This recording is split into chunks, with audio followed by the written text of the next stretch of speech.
እናት ልጇን ሳትቸገር ራስ አይገባት የሰው ፊት አታቆመው። እናንተ ግን እርቦኛል ምበላ አጥቻለሁ እያልኳችሁ እናቴ በለቀቀችው ቪዲዮ ሁላችሁም ፈረዳችሁባት። እንጂ ግን ልጅ ቢኖርሽ እንደዚህ አታወሪው። ችግሮች ቢያውቅ ኖሮ እንደዚህ አታወሪው። ምን ያህል እንደቸገራት ምን ያህል እንደጨነቃት እኔ አውቀዋለሁ። አንቺ ግን ራብን ፈተናን ስላላየሽ ችግር ተቸግረሽ ስላላየሽ እናቴ ላይ ፈረድሽ። ልጅ ሆኜ ከባጃጅ ኋላ አስተኝታ ነበር የምታሳድገኝ። ጥላኝ ላለመሄድ የሰው ፊት ቆማ ላትለምን ብዙ ፈተና ከኔ ጋር አይታለች። ብዙ ችግርን አሳልፋለች። ዛሬ ግን ከአቅሟ በላይ ስለሆነ እናንተ ፊት መጣች። እኔ እንኳን ርቦኛል ስላችሁ እባካችሁ አትለፉኝ እያልኳችሁ ሁላችሁም ዝም አላችሁኝ። ዛሬ ግን እናቴ ተቸግራ ልጄን ግን ለሰው ሰጣለሁ ብላ ስትል ሁላችሁም ፈረዳችሁባት። ምን ነው የኛ ሲሆን ተጋነነ? አንቺ እንዳልሽው እናቴ እጅም እግርም አላት፣ ጤነኛም ነች። እስከ ዛሬ እንደዚህ ያሳደገችኝ እሷ ናት፣ ያለ አባት ብቻዋን ለፍታ። ዛሬ ግን ከአቅሟ በላይ ሲሆን ልጄን ልሰጥ ነው አለች።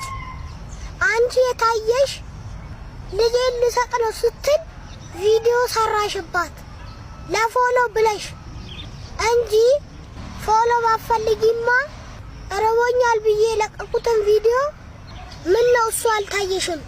እናቴ ግን ጣትሽን እንደዚህ ያረሽ ብዙ ነገር አወራሽ። የሰው ቤት ተቀጥረሽ አሰሪም አልሻት፣ ብዙ ቃላት ተናገርሻት። ሰው ሲወርቅ እኮ ሁሉም ይፈርድበታል። የሰው ቤት ሰርታ የትምህርት ቤት ይችልልኛል ወይስ የቤት ኪራይ ይችልልኛል ወይስ የምግብ ይችልልኛል? ለምን ፈረድሽ? አንቺ ትኩስ እንጀራ ትበይና ሰው አይቸገርም? አንቺ ደህና ቤት ውስጥ ለምኖሪ ሰው አይቸገርም? ሰው አይታመምም? ዛሬ በእኛ ፈረድሽ። አላህ ግን ምላሹን ይስጥሽ። ሌላ ምንም አልልሽም። እናንተም የኢትዮጵያ ሕዝብ በልጃችሁ አትፍረዱ። በልጃችሁ ይደርሳል። በእናቶችም አትፍረዱ። በራሳችሁ ላይ ይደርሳል። ምን ያህል የሰው ፊት መቆም እንደሚያስጠላ ብታውቁ እንዲህ አትናገሩ። ማንም የሰው ፊት አይቁም። በተለይ ሕፃን ልጅ የሰው ፊት አይቁም። የምትሰደበው እኔ ሳል እናት ነች። እናቴ ደግሞ ስትሰደብብኝ እኔ ያመኛል። ብዙ ፈተናና መከራን ከኔ ጋር ስላየች ዝም ብላችሁ ሰው ላይ አትፍረዱ። ሰው ጤነኛ ስለሆነ አይቸገርም አይደለም፣ አይታመምም አይደለም። ይሄ ሁሉ ይደርስብናል። አንድ ቀን ፈጣሪ ሲያመጣው ሁሉም ቤት ይደርሳል። እኔ ጋር የደረሰ ፈተናና መከራ እናንተ ጋርም ይደርሳል። ግን እኔ ለእናንተ አልመኝም።